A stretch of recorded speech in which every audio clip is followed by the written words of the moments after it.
Hello बच्चों, क्या हाल चाल। तो आज का सेशन एक टीचिंग सेशन नहीं, उससे भी बढ़कर इम्पोर्टेंट सेशन होने वाला है। सर, हमने सारे चैप्टर्स पढ़ लिए, लेकिन इन 2-3 दिनों में रिवीजन कैसे किया जाए? क्या हम पूरे पूरे चैप्टर्स पढ़ते बैठे, पूरी थ्योरी करते बैठे, या कैसे करें, या सिर्फ क्वेश्चंस करें? तो बेटा, आपके सारे डाउट्स को सॉल्व करने के लिए मैं प्रस्तुत हूं आज इस लेक्चर को लेके। तो आज मैंने जितने भी इंपॉर्टेंट टॉपिक्स है जो बेटा 2025 के बोर्ड एग्जाम बायो से रिलेटेड है, वो मैंने यहां पे लिख दिए हैं। यूनिट वाइज मैंने टॉपिक्स लिखे हैं। एक एक टॉपिक को अच्छे से समझना और ये इनको ही रिवाइज करना। इनको अगर अच्छे से रिवाइज करोगे तो बेटा आपका एक ऊपर एज हो जाएगा। पढ़ लिए तो सारे टॉपिक्स, सब लोगों ने सारे टॉपिक्स पढ़ लिए, अभी रिवीजन कैसे करना है, इस माध्यम से रिवीजन किया जा सकता है। मेरा एक्सपीरियंस या मेरी गाइडेंस आपको दे रहा हूं मैं। यहाँ पे बेटा यूनिट रिप्रोडक्शन के बारे में बात करते हैं। Sexual reproduction in flowering plants पहला चैप्टर है। इसमें माइक्रोस्पोरोजेनेसिस, मेगास्पोरोजेनेसिस काफी इंपॉर्टेंट है। एम्ब्रियो सैक का डायग्राम पूछ सकता है, एंटीपोडल, सिनर्जिड्स, एग, बीच में पोलर न्यूक्लियस, सब डायग्राम आपको आना चाहिए। डायग्राम पूछा है उसने। डबल फर्टिलाइजेशन में बेटा सिनगैमी आना चाहिए, सिनगैमी आना चाहिए, ट्रिपल फ्यूजन आना चाहिए। फिर उसके बाद बेटा एग्जाम्पल्स यहां से पूछता है ज्यादा। Examples of endosperms and non endosperms seed से वो बेटा सवाल पूछता है। एंडोस्पर्मस और नॉन एंडोस्पर्मस सीड से बेटा सवाल पूछता है। एपोमिक्सिस और पॉलीएम्ब्रियोनी में बेटा बहुत बार सवाल पूछा है। बहुत बोर्ड एग्जाम में एपोमिक्सिस के यूजेस से सवाल पूछा है, उनके हाइब्रिड इंडस्ट्रीज में यूजेस से सवाल पूछा है। पॉलीएम्ब्रियोनी के कॉन्सेप्ट पे भी सवाल पूछा है। इस चैप्टर से बेटा इस चीजों को तैयार करके जाइए, इस चीजों को तैयार करके जाइए। Human reproduction and reproductive health दोनों मिलके एक चैप्टर बड़ा कंप्राइज करते हैं। बड़ा ही इंपॉर्टेंट टॉपिक है। इसमें बेटा आपको पैथवे ऑफ स्पर्म मालूम होना चाहिए। सेमिनिफेरस ट्यूब्यूल से निकल के रेटेटेस्टिस, रेटेटेस्टिस से निकल के वासा एफरेंशिया, वासा एफरेंशिया से निकल के एपिडिडाइमस, एपिडिडाइमस से वास डिफरेंस, वास डिफरेंस से इजैकुलेटरी डक्ट, इजैकुलेटरी डक्ट से यूरेथ्रा और फिर यूरेथ्रल मीटस। ये स्पर्म का आपको बेटा पूरा पैथवे मालूम होना चाहिए। स्पर्म का डायग्राम आपको आना चाहिए। उसमें बेटा आपको ऊपर का स्ट्रक्चर, हेड, नेक, बॉडी यानी माइटोकॉन्ड्रिया का रीजन और टेल का डायग्राम बनाने आना चाहिए, एक्सप्लेन करने आना चाहिए, लेबलिंग करने आना चाहिए। स्पर्मेटोजेनेसिस और oogenesis बेटा सबसे इंपॉर्टेंट टॉपिक है। उनका हार्मोनल कंट्रोल इंपॉर्टेंट है और स्पर्मेटोजेनेसिस oogenesis के बीच में डिफरेंस इंपॉर्टेंट है। मेंस्ट्रुअल साइकिल बेटा अगेन सबसे ज्यादा इंपॉर्टेंट है। बहुत बार इससे कॉम्पिटेंसी बेस्ड क्वेश्चन बनने के चांसेस है। इनके सारे फेजेस आपको अच्छे से करना है। मेंस्ट्रुअल फेज होता है, पॉलिफरेटिव फेज होता है, ओव्यूलेटरी फेज होता है, सेक्रेटरी फेज होता है। चारों फेजेस के हार्मोन जो भी आ रहा है वो भी सारे करने हैं। उसके बाद एम्ब्रियोनिक डेवलपमेंट एंड पार्चुरेशन पे फीटल इजेक्शन रिफ्लेक्स बेटा इंपॉर्टेंट है। और कॉम्पिटेंसी बेस्ड में एम्ब्रियोनिक डेवलपमेंट में मंथ वाइज डाटा पूछा गया है कि पहले मंथ में हार्ट बनता है, दूसरे मंथ पे लिम्स एंड डिजिट्स बनते हैं, तीसरे मंथ पे सारे ऑर्गन सिस्टम डेवलप हो जाते हैं, एक्सटर्नल जेनिटिलिया बन जाता है, पांचवें मंथ में सर पे बाल आते हैं और पहली मूवमेंट देखने को मिलती है, छठवें में क्या देखने को मिलता है, सारा पूरा डेवलपमेंट हो जाता है। ऐसे सब आपको टेबल के फॉर्म में बताना है। वो टेबल कॉम्पिटेंसी बेस्ड सवाल में पूछा जा चुका है, इसलिए उसको हम स्किप नहीं करेंगे। पार्चुरेशन और एम्ब्रियो डेवलपमेंट आप अच्छे से पढ़ना। उसके बाद रिप्रोडक्टिव हेल्थ छोटू सा चैप्टर है, स्कोरिंग चैप्टर है। हमेशा सवाल इस चैप्टर से बोर्ड एग्जाम में मिलता है। कॉन्ट्रासेप्टिव पे पूछ सकता है, एमटीपी एसटीडी पे पूछ सकता है और सबसे इंपॉर्टेंट आर्ट पे पूछ सकता है। असिस्टेड रिप्रोडक्टिव टेक्नोलॉजीज पे सवाल बकायदा हर बार पूछा जाएगा और इस बार भी पूछा जाएगा। ये रिप्रोडक्शन की यूनिट कंप्लीट हो जाती है। उसके बाद सबसे बड़ी यूनिट आती है, सबसे तगड़ी यूनिट आती है और सबसे कंसेप्चुअल यूनिट आती है जेनेटिक्स और एवोल्यूशन। इसमें सर कैसे रिवाइज करें, पहले मोनो हाइब्रिड क्रॉस समझो, डाई हाइब्रिड क्रॉस समझो, फिनोटिपिक रेशियो, जीनोटिपिक रेशियो, कभी कभी डायरेक्ट डाई हाइब्रिड क्रॉस बनाने को बोल देता है, 3 मार्क वहां पे ही मिल जाएंगे। फिर उसके बाद इनकम्प्लीट डोमिनेंस सबसे इंपॉर्टेंट है, कोडोमिनेंस एबीओ ब्लड ग्रुपिंग में, पीलियोट्रॉपी का इंपॉर्टेंट है, एग्जाम्पल उसका इंपॉर्टेंट है, लिंकेज और रिकॉम्बिनेशन इंपॉर्टेंट है, मॉर्गन का कंट्रीब्यूशन इंपॉर्टेंट है, और मेंडेलियन और क्रोमोसोमल डिसऑर्डर्स बेटा सबसे ज्यादा इंपॉर्टेंट टॉपिक है।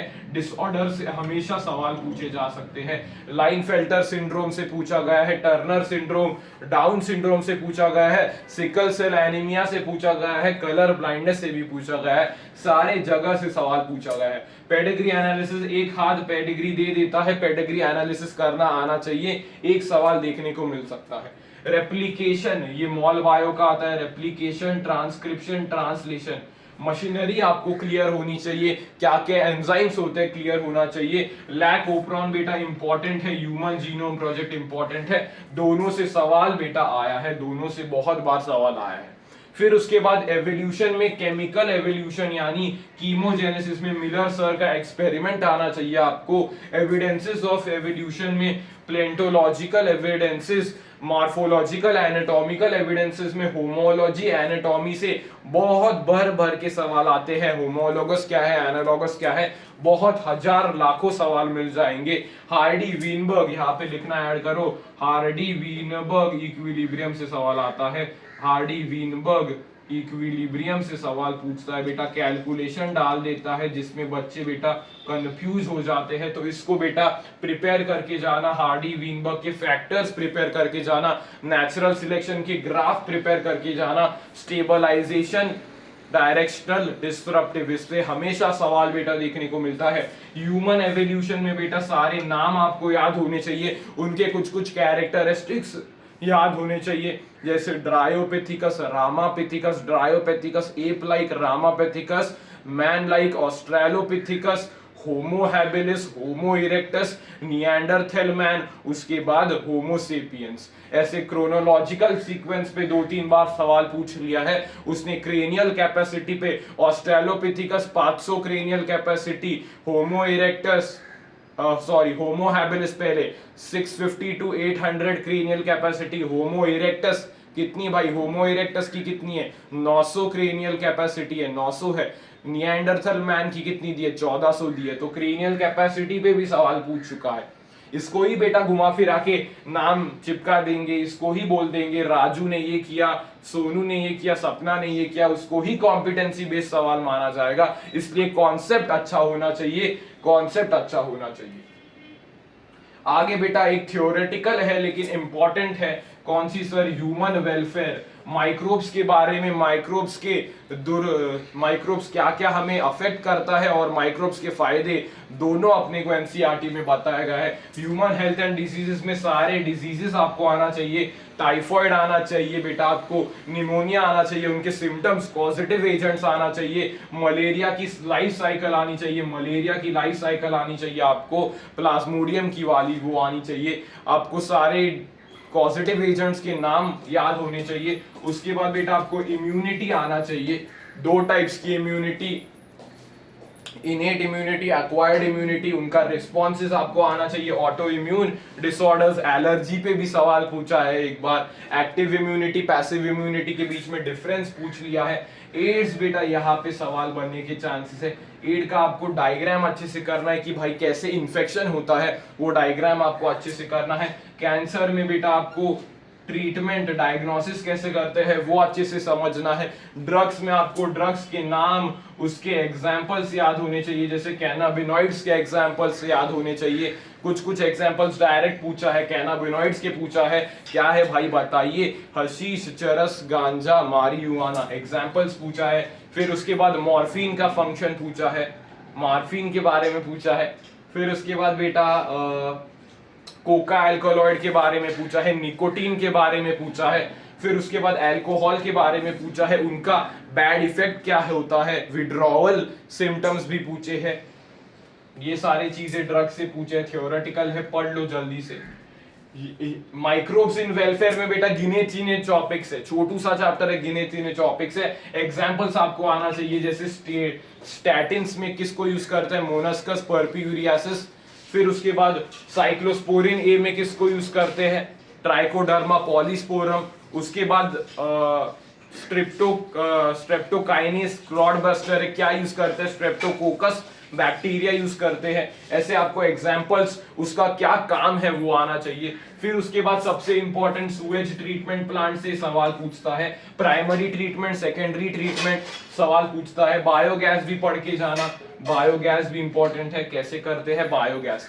लास्ट की यूनिट बेटा अपनी इकोलॉजी की यूनिट है, सबसे थियोरेटिकल यूनिट है, सबसे ज्यादा स्कोरिंग है। थ्योरी क्वेश्चंस बनने लग जाएंगे तो इधर से ही सवाल आएगा। पॉपुलेशन इंटरैक्शंस अच्छे से करके जाना है, सबसे इंपॉर्टेंट है। Mutualism, parasitism, predation, commensalism, competition, amensalism सारे पढ़ के जाने, सारे एग्जांपल्स पढ़ के जाने हैं। ग्रोथ मॉडल्स पढ़ के जाना है बेटा, growth models, exponential growth model, logical growth model, उनके इक्वेशंस, स्पीशीज एरिया रिलेशनशिप का ग्राफ आना चाहिए बेटा आपको। फिर रिवेट पॉपर हाइपोथेसिस पता होना चाहिए। Causes of biodiversity loss, 4 causes, that is habitat loss, fragmentation, over exploitation, co-extinction and alien species invasion आपको आना चाहिए। Ex situ off site conservation, in situ on site conservation, इसके examples, इसके approaches आपको आने चाहिए। इकोलॉजिकल पिरामिड्स आपको पता होना चाहिए, कैसा पिरामिड ऑफ एनर्जी कैसा होता है, सारे चीजें पता होनी चाहिए। ऐसे ही कुछ इकोलॉजी के गिने चुने टॉपिक्स है जिससे सवाल बनने के चांसेस है। अच्छे से आपको रिवीजन करने पड़ेंगे, इन टॉपिक्स को अच्छे से रिवाइज करना पड़ेगा बेटा। ये कुछ टॉपिक्स मैंने आपको इस वीडियो में बताया आपकी डिमांड पे कि सर रिवीजन कैसे करा जाए, रिवीजन बायो कैसे किया जाए। थ्योरेटिकल है, रिवीजन इस वे में करूंगी बेटा, रिजल्ट हमेशा देखने को मिलेगा। एट द एंड मैं भी इंसान हूं, मैं भी कुछ चीजें प्रिडिक्ट कर सकता हूं, लेकिन आपको आपके एफर्ट्स पे फोकस करना है। आपने कितनी प्रिपरेशन की है, क्या क्या आपके प्लस पॉइंट्स है, कहां आप लैग कर रहे हो, उस पर ध्यान देना पड़ेगा।